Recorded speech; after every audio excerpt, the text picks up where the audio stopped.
नमस्कार दोस्तों, बहुत बहुत स्वागत है अंको एजुकेशन सेंटर में। दोस्तों चलिए इस वीडियो में मैं आज आप लोगों को किसी भी बियरिंग का ग्रीस क्वांटिटी के बारे में बताऊंगा कि किसी भी बियरिंग में कितना ग्रीस लगाना चाहिए या किसी भी बियरिंग का रीग्रीसिंग क्वांटिटी कितना होना चाहिए, ये मैं आज आप लोगों को इस वीडियो में बताऊंगा। दोस्तों वीडियो बहुत ही अच्छा होने वाला है, वीडियो को आप स्किप मत कीजिएगा और वीडियो को अंत तक देखिएगा। हाँ, और एक रिक्वेस्ट है कि अगर आप चैनल में नए हैं तो चैनल को सब्सक्राइब करके ऑल पे क्लिक कर दीजिएगा ताकि इस टाइप का जो भी मेरा वीडियो आएगा उसका नोटिफिकेशन सबसे पहले आप तक पहुँच सके।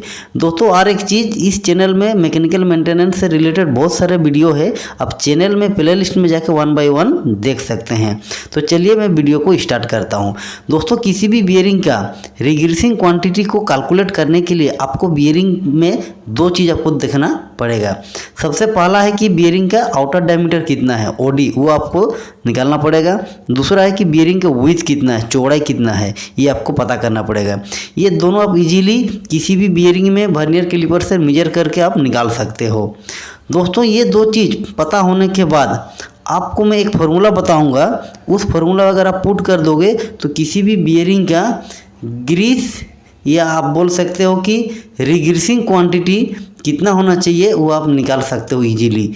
उसमें आपको कोई दिक्कत नहीं होगा और कभी भी किसी भी बियरिंग में आप सही अमाउंट में ग्रीस कर पाओगे ताकि आपका बियरिंग का लाइफ और बढ़ सके। तो चलिए अब हम लोग बियरिंग का फार्मूला में आते हैं, मतलब कि उसमें रीग्रीसिंग क्वांटिटी कितना होना चाहिए उसका फार्मूला में आते हैं। तो दोस्तों किसी भी बियरिंग का रीग्रीसिंग क्वांटिटी का जो फार्मूला है वो है कि ओडी इंटू विथ इंटू 0.005। ये जो फार्मूला है इसमें अगर आप बियरिंग के ओडी और विथ को पुट करके कैलकुलेट कर दोगे तो जो आपको कैलकुलेशन में वैल्यू आएगा दोस्तों वो आएगा ग्राम में, मतलब कि इतना ग्राम आप ग्रीस उस बियरिंग में यूज कर सकते हो या रीग्रीसिंग क्वांटिटी आपका वो उतना ग्राम है, आप उतना ग्राम ग्रीस आप उस बियरिंग में डाल सकते हो, यूज कर सकते हो। अब सवाल उठता है दोस्तों कि अगर किसी बियरिंग का रीग्रीसिंग क्वांटिटी हमको पता चल गया कि एक बियरिंग में हमको इतना ग्रीस का अमाउंट डालना चाहिए, तो सवाल ये उठता है कि उसका फ्रीक्वेंसी कितना होना चाहिए, मतलब कितना दिन बाद या कितना घंटा बाद, कितना समय बाद हमको फिर से उसमें ग्रीस करना चाहिए। ये भी मैं आपको आगे बताऊंगा। तो उससे पहले चलिए हम लोग एक एग्जांपल लेके देख लेते हैं कोई बियरिंग का कि इस बियरिंग में कितना ग्रीस यूज होगा। तो एक एग्जांपल मैं लेता हूं दोस्तों बियरिंग में कि एक बियरिंग है जैसे 22220E। ये 22220 एक बियरिंग है, इस बियरिंग में कितना हम लोग को ग्रीस का क्वांटिटी लगेगा उसको हम लोग कैलकुलेट करेंगे। तो ये जो बियरिंग दोस्तों, इस बियरिंग का जो ओडी होता है वो होता है 180 mm और उसका जो विथ होता है वो होता है 46 mm।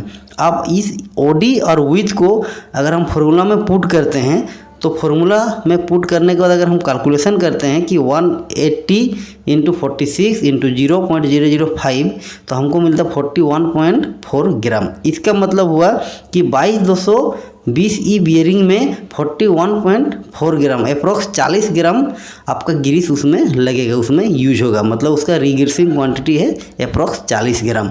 अब जब भी उसमें ग्रीसिंग करोगे तो आप 40 ग्राम से ज़्यादा उसमें ग्रीस नहीं करोगे, ठीक है। इस टाइप का जो भी है कि मतलब आप कैलकुलेशन करके इजीली निकाल सकते हो किसी भी बियरिंग का रीग्रीसिंग क्वांटिटी।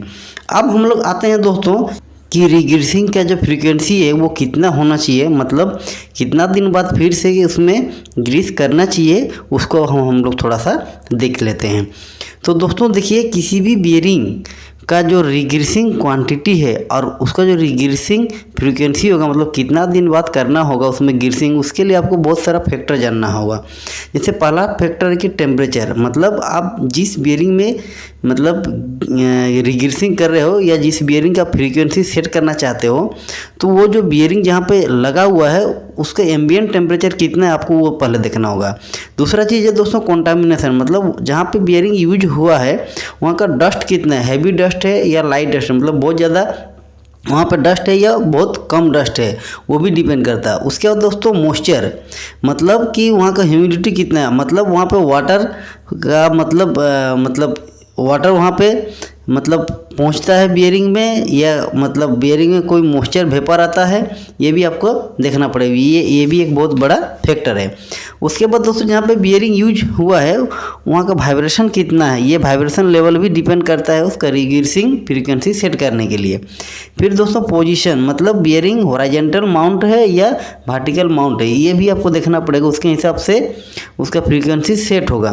और लास्ट में आप बोल सकते हैं दोस्तों कि बियरिंग का डिजाइन, मतलब बियरिंग बॉल बियरिंग है या सिलिंड्रिकल रोलर बियरिंग है, नीडल रोलर बियरिंग है, टेपर रोलर बियरिंग है, स्फेरिकल रोलर बियरिंग है, किस टाइप के बियरिंग है, ये भी डिपेंड करता है मतलब रिग्रेसिंग के फ्रीक्वेंसी सेट करने के लिए।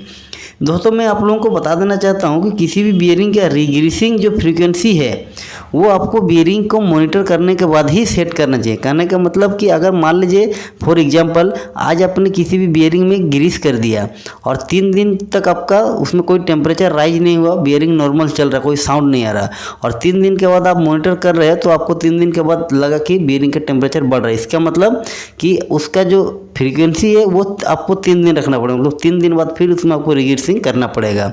और रिग्रेसिंग का जो क्वांटिटी है जो मैं फॉर्मूला में बताया था उस हिसाब से आपको उसमें भरना पड़ेगा, तो बियरिंग का लाइफ हमेशा बना रहेगा।